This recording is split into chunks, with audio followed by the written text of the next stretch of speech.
Welcome back to part 2.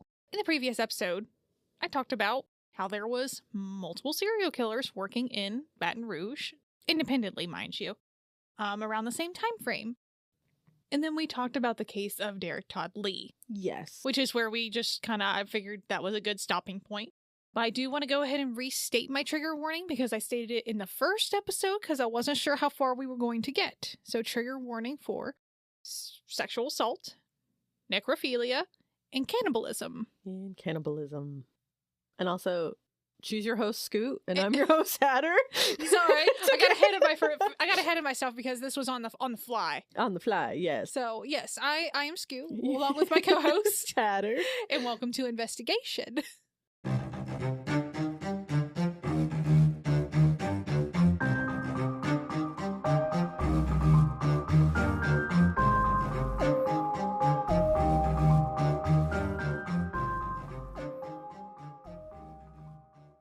So, to continue, we're going to go back in time to June 24th, 1962.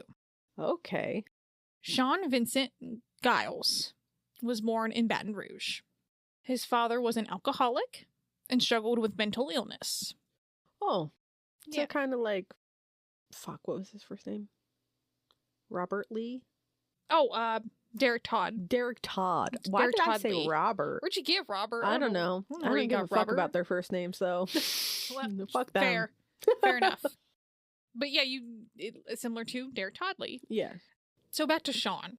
So after an incident where his father held a gun to Sean's head when he was a baby, his father ended up leaving the family after that. Jesus Christ. I know. As a baby? He What was does a baby do that pisses you off so much that you hold a gun to their head? I don't know. But after that, I guess maybe after that incident, maybe his father was like, "Oh, I need to leave." Like he left the family. I feel like if you're unstable enough to hold a gun to a baby's head, you don't think like, oh, I should remove myself from the situation. He was probably just like, fuck these kids. Well, And fucked it. And maybe.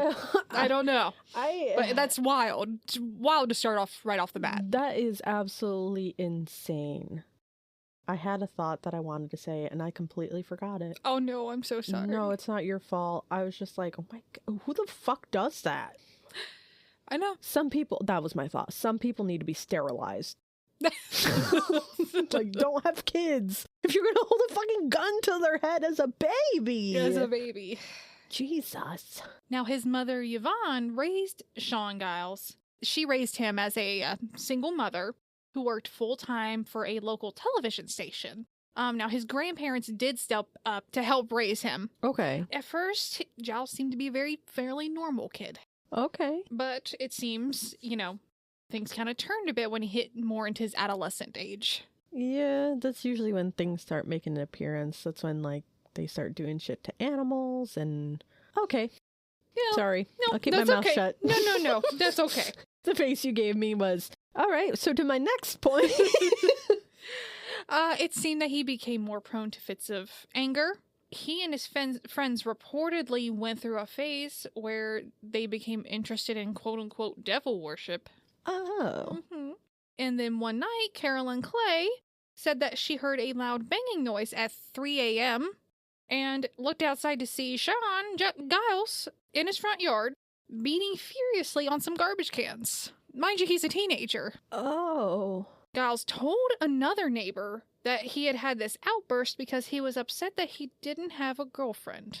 Which I put in parentheses, kinda weird. Kinda why, too? Kinda why. If you're beating up garbage cans, like, no girl's gonna be like, I want that one. Like, no girl in their right mind, I should say. It's like, I want that one. That's the guy for me. That's the guy for me.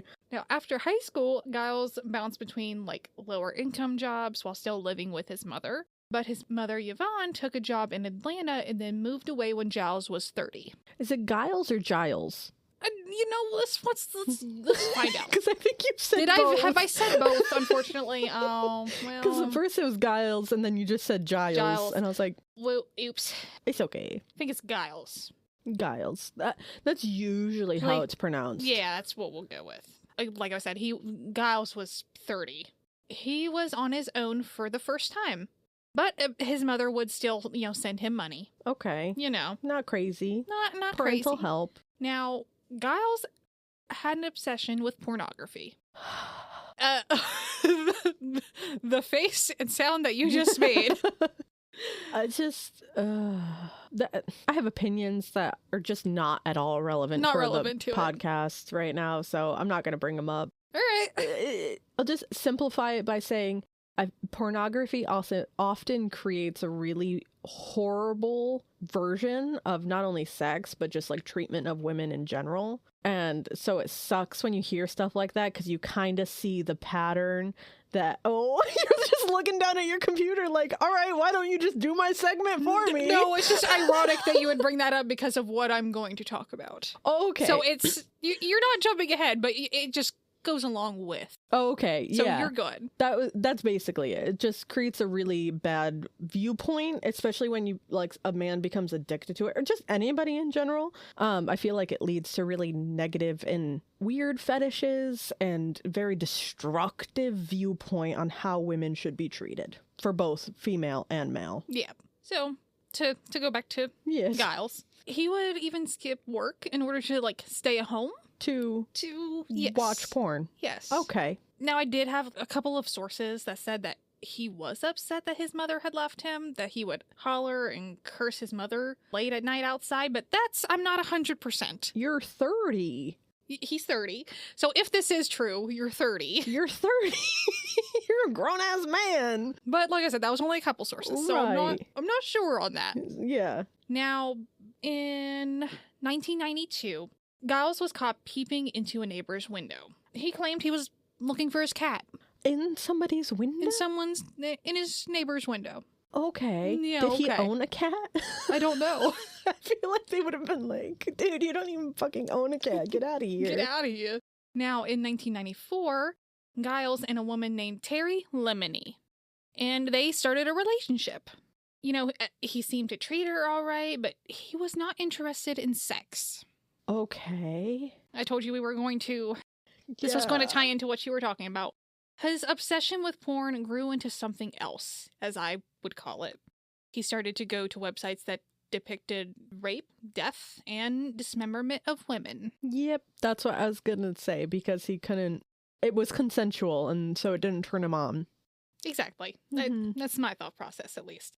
Now, sometime in 1995, the couple moved in together and they lived together for a decade. Jesus. Mm-hmm. And she didn't realize that Giles was on a killing spree that started in 1994 to 2004.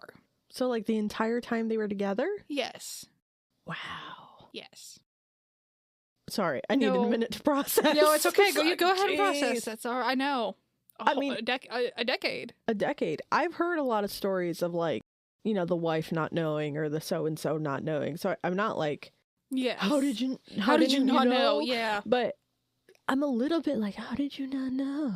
You always, I feel have that question in the back of your head when you look at cases like this. How did you not see something? Yeah, or hear even something. Just, I feel like most people's intuitions are just so high. Mm-hmm. But I say most people because some people don't have it at all. Mm. And you're how do you operate in life? Not picking up on some of this. So I'm not oh yeah, she knew something. Because it does happen. But it is still you didn't even have a little that was a weird comment or yeah. So what I'm going to go ahead and do, I'm going to go ahead and go over the timeline and the victims. Okay. Anne Bryan was 81 and living in an assisted living facility. I know, the look on your face. We need to get video for these things. We'll get there eventually. My eyebrows furrowed so hard, they're probably stuck like that. Now, this was located across the street from the convenience store where Giles worked. Where Giles worked. It's that southern drawl getting you. A little bit. At night, she would leave her door unlocked, so she didn't have to get up in the morning to let a nurse in. Oh. I know. On March 20th, 1994, in the early hours, probably around 3 a.m., Giles had entered the facility and went into Anne Bryan's apartment. He had tried to rape Anne, but failed when she started screaming.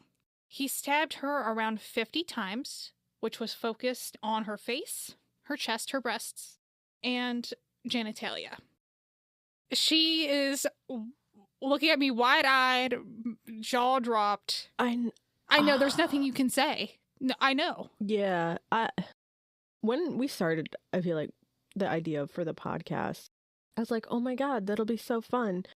And like now when like doing it, I'm left speechless so much that, and I know I'm supposed to say things because that's the point of a podcast. It's like we talk about the case. Yes. But sometimes my brain literally, it just like short circuits with some of the shit that we talk about. Yes. And I'm like, what do I even say to that? Like, there's no commentary I can add to that. No. At all. No.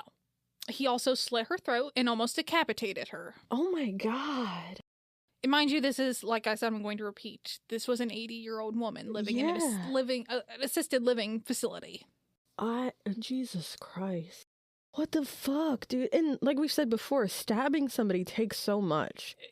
Like effort to do the, yes. It's draining. And so to do it 55 times and then also to slice her throat to the point she's almost decapitated. Yes.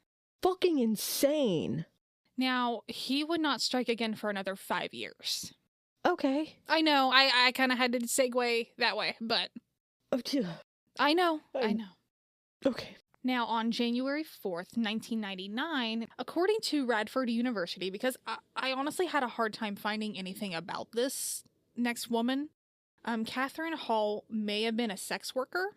She was 29 years old, and Giles got her into his car. And when she was in the car, he put a zip tie around her neck to strangle her. Her possibly being a sex worker would make a little more sense for how he got her into the car. Yes. But, like, the difference between her and the first is, like, completely different victim profile. Yes. And, I mean, for sexually motivated crimes, I feel like you don't often hear about them going after older people in general anyways, so that one was like, what the fuck? It may have something to be with like his first attempt, maybe. It's convenience too, of somebody who lived across from where he worked. Yes. Like, but to jump to this one and then also like to try to be strangling her is like, what were you doing in those 5 years? I don't know, man. And then Giles ended up stabbing her 16 times. I know. Fuck. After she was dead, Giles removed and took her eyelids. Her eyelids? Her eyelids. After post-mortem, he took her eyelids. I feel that, like, that only makes it, like, 1% better. I know. Because, like, yeah, at least she wasn't alive for that, for sure. But what the fuck is wrong with you? This was a rough research, I won't lie. Did he just, like, keep them as trophies? I assume so. We'll get into kind of a little bit more of that type of thing a little bit later. Okay. I assume he kept the eyelids. I don't know what else happened to the eyelids. I'm gonna be honest with you. Couldn't find anything. So I assume he just kept them. Yeah. She had lacerations on her legs that were post-mortem. Okay, so that's like what we talked about when he started like fantasizing about dismembering them. This is like the start of that. Essentially. Catherine Hall was positioned beneath a street sign near a construction site that was marked Dead End in Baton Rouge. I feel like this could have been like sick humor. Yeah. Because she was purposefully placed there. Yeah. Yeah. Now, a hair was found in Catherine's mouth during the autopsy that did not match her own. Okay. Now, police collected her ID card, jacket, and a large plastic zip tie that was further away from her body. I couldn't give you an exact mileage, but it wasn't right next to her body. Okay. Yeah, like he left and dropped him, like tossed him out or something. Yeah, most likely. Hardy Schmidt, who was 52 years old, she was a mom of 3 and a wife. Now, earlier in the month of May 1999, Giles saw Hardy while she was jogging. Then Giles spent 3 weeks driving around in the area looking for her. Oh. Yes. That's disgusting. It is. Now, when Giles when Giles spotted Hardy on May 30th, 1999, He hit her with his car, which then threw her into a ditch. Oh my God. He was that determined Apparently. to have her. Jesus Christ. Yeah, it's sick. It's sick. He then got out of his car, and then with a heavy-duty wire plastic wrap, he placed the wrap around her neck and strangled her. He then forced her into his car and then drove to a park and sexually assaulted her. He dumped her body the next day into a bayou in St. James Parish. And then it was on June 1st, 1991 that she was found. And when was the attack? May 30th. What year? 1999. So just literally a couple days. Oh, okay. Yeah. Yeah, because there's 31 days in May. Yeah. So just literally like 2 days later. Okay. For some reason, I thought you said a different year, and I was like, how did nobody find? But no. Now, Joyce Williams, who was 36 years old, who was also a sex worker. November 12th, 1999. So we've escalated. Yes. We've shortened the time frame. He picked her up and then drove to a remote area. He strangled her with a zip tie. We're now starting the pattern. He, found his MO. Yes. Mm-hmm. And then he brought her body back to his home. Oh, this is where that trigger warning comes in, huh? Yeah. After he brought her home. I'm sorry. I'm not laughing. That was the most pitiful I think you've ever said. Yeah. Yeah.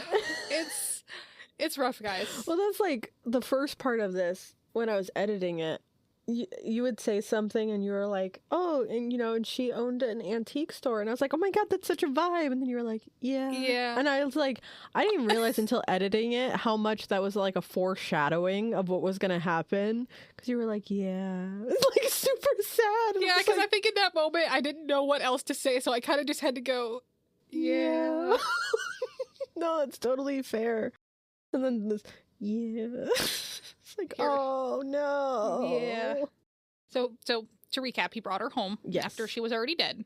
He dismembered her. He cut off Joyce's nipples and ate them. And ate them? He ate them. Please tell me he's dead. I need that. I need to know so I can get through the rest of this. No.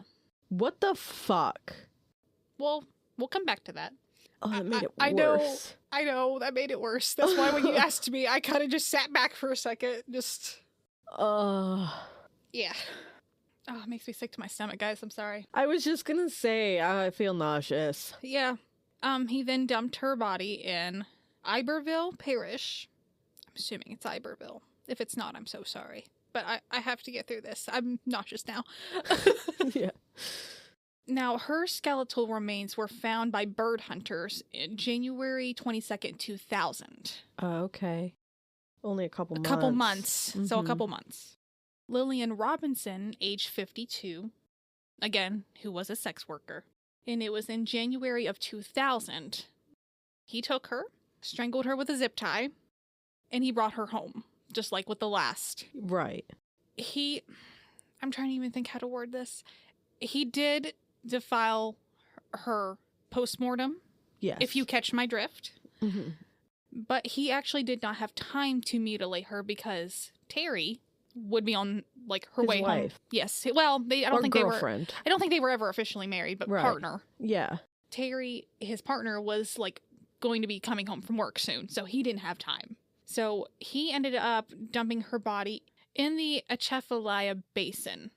Now, this is where fishermen would discover her remains. And then Marilyn Nevels, who was 38 years old, again, was a sex worker. In October 2000, Giles took her, strangled her with a zip tie. And now, according to Radford University, he took the body home with him and showered with Marilyn's body. What the fuck? Yeah. This in no way makes what he's doing better. The only thing I guess I can think of, though, is at least they're not alive when some of this stuff is happening to them. Because, knowing what's happening, I feel like is way worse. But what the fuck is wrong with him? I don't know. And then dumping her remains at a levee where she would be found by a man walking in the woods. Now, at this point, Giles stopped for 3 years. I'm going to tell you why. I know you're making a face at me. Yeah. A couple of my sources say this was because they were looking for Derek Todd Lee at the time. Oh. This is where it's kind of getting sticky. Yeah. Because they were operating around the same time. One source say that Giles admired his work, Derek Todd Lee's, and even kept newspaper clippings of the stories of the people he killed. Okay. Now, I did find an interview where he did to confirm that he had followed Lee's case. And this was from the TV show. It's called Killer Profile. It was season 1, episode 6 for his case, which we'll link. I'm trying to think. I don't remember what streaming platform that was on. I feel like Hulu does a lot of those. But I say it might have been Hulu, might have been Paramount, something like that. Johnny Mae Williams was 45 years old. Now, here was the difference with her. He knew her. Oh. She cleaned his house for money on a couple of occasions, so he knew this one. She had children and people who were close to her. Now, one source did say that she had become a sex worker, but I'm not 100%. And it was in October of 2003. Giles picked Johnny up, and just like the others, he strangled her with a zip tie. She had post-mortem cuts, like with Catherine. The difference, though, he took her hands. He took her hands. And kept them. Yes. Okay, and this is kind of where I do start to get a little bit like, how did his partner not know? Like, where was he? Where did he put the hands? That's kind of what I want to know. I don't know, though, where he kept them. Yeah. But he did keep them. I mean, some people are like, this is my study, and you don't go into my study, and then some... And that could have maybe been the case. I mean... from my understanding, he did a lot of this while she was at work. Right. So... Which makes sense for, like, why she didn't hear anything. Yes. But, like, I can't imagine somebody having, like, a drawer that you don't just accidentally open or something, unless it was like, this is my room, you don't touch my room. Yeah. And that does make sense. He had dropped her body in an embankment. And hair that was not hers was found during the autopsy. Okay. Did that help them link these two, like, this one and then the... Yes. Yes. Okay. This would eventually... Link them. Yes. Gotcha. Donna Bennett Johnston was 43 years old, had children, and she was a sex worker. February 26, 2004, Giles picked her up, and then he strangles her with a zip tie.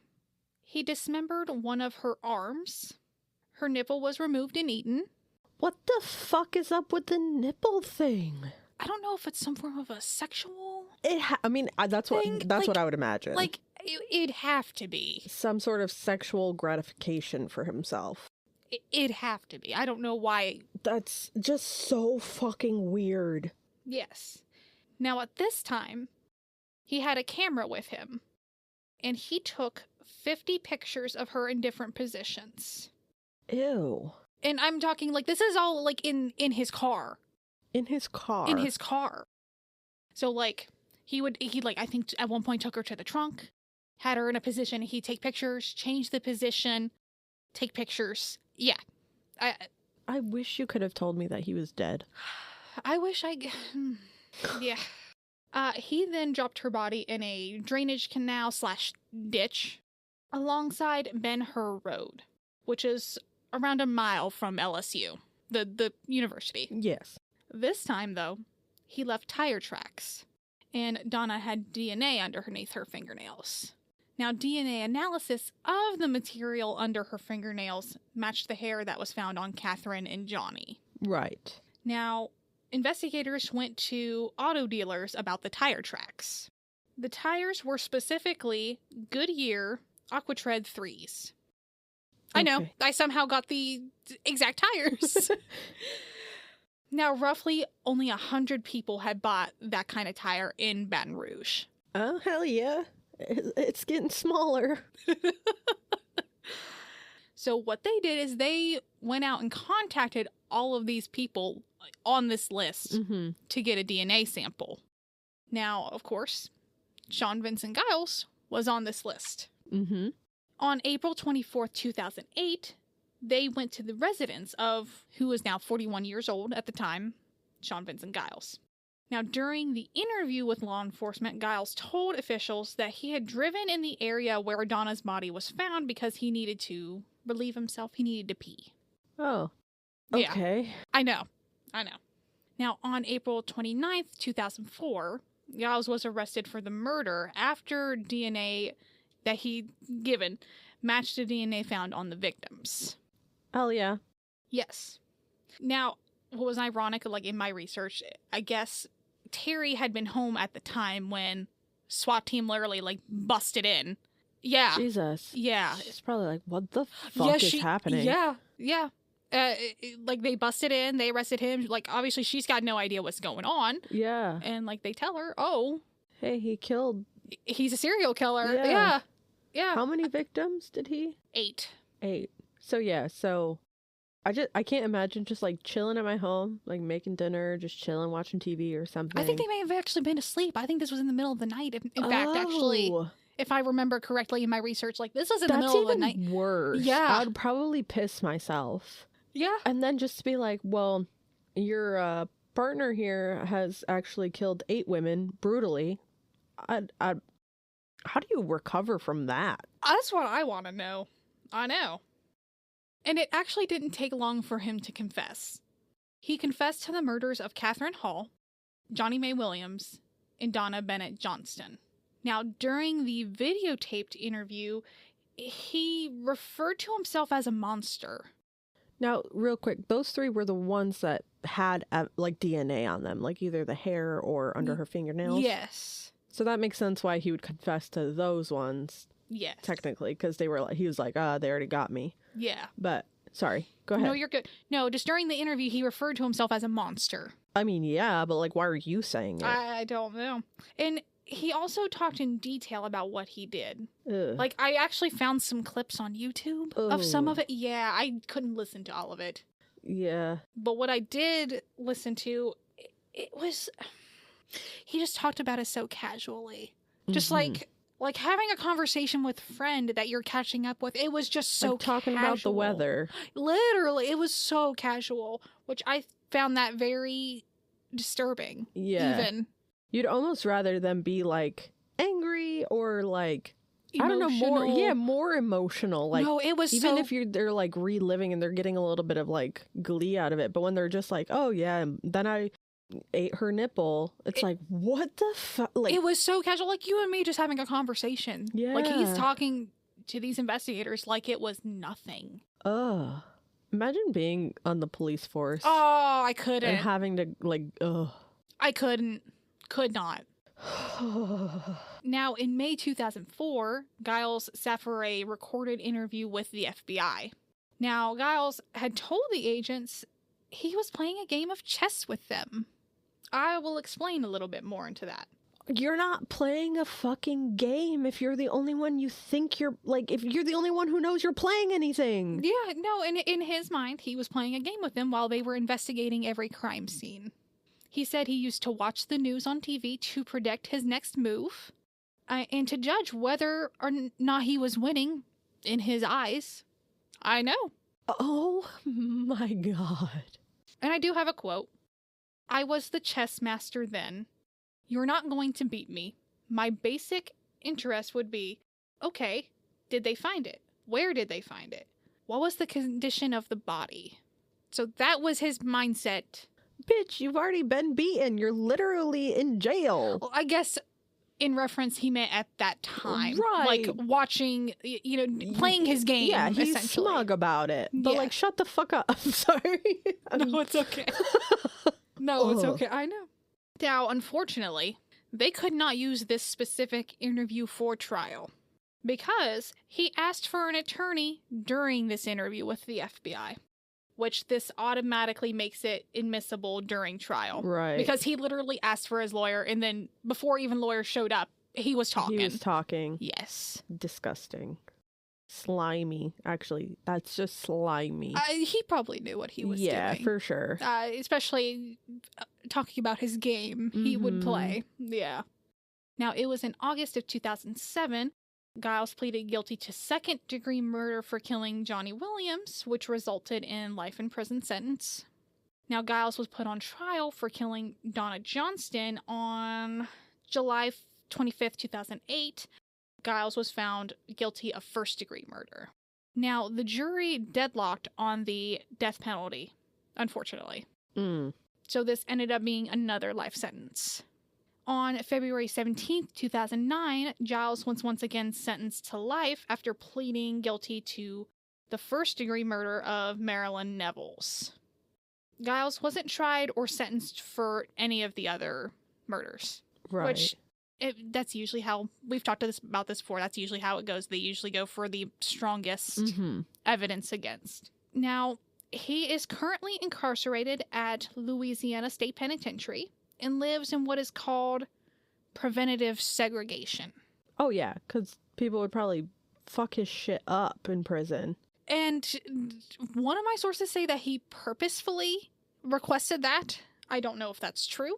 I don't know. But to explain it to you, the listeners, essentially what this means is most of, I think 23 hours of his time, of a day, he's in, what do you call it?